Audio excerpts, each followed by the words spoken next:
abakwasirwe ne Sharon Athide enzarwa ya Mitoma Rosemary Ayebare okuraga charwa Buganda mu Rembo Mbarra atukuma Elizabeth okuraga Mbarra hamwe n'abandi nka Agnes Asimwe okuraga Kabale hamwe na Atukunda Loisi owa Mitoma. Abakazi aba nibagambwa kuba batwire nibabihabiha abarwire okukira munonga barikuba bari mu mbeera mbi batyo babatwara mu bafumo mu district ya Mitoma.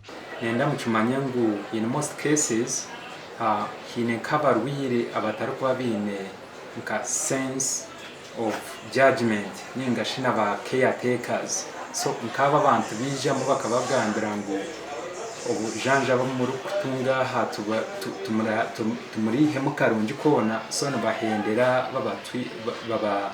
babadayivatingire babatwire omubafumu.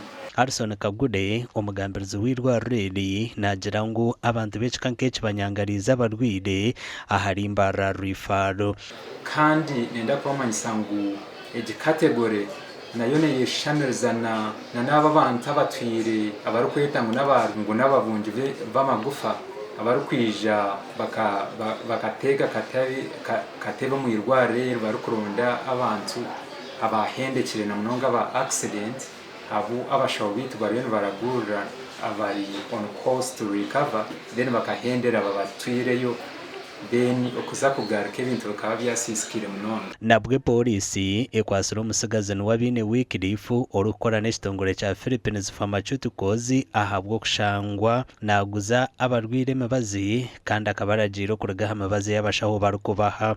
Nangu nakyo n'ekikosi nibija na baga harimu emibazi batandika kugihokinga kuruga ward kuzo mu ndije kandi kutwantugamba ho na pharmacist ninga shaba kugubitu ab'emibazi bagira ngu aba bantu nibakira contributinga kushanga ngu government ya supplying emibazi konka omwehendera ebiri expired simply because aba bantu abarukubano batambuze emibazi nibabihabiha barwire ngu no eje emibazi itu abahandiki eyabashaho babahandikira timirungi terabatandire so nabwe icyo mutware je eyite ituruguza.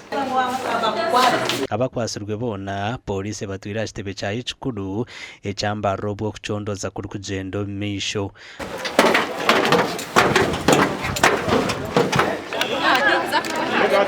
Ahabwa TV West and Elias Artugusa.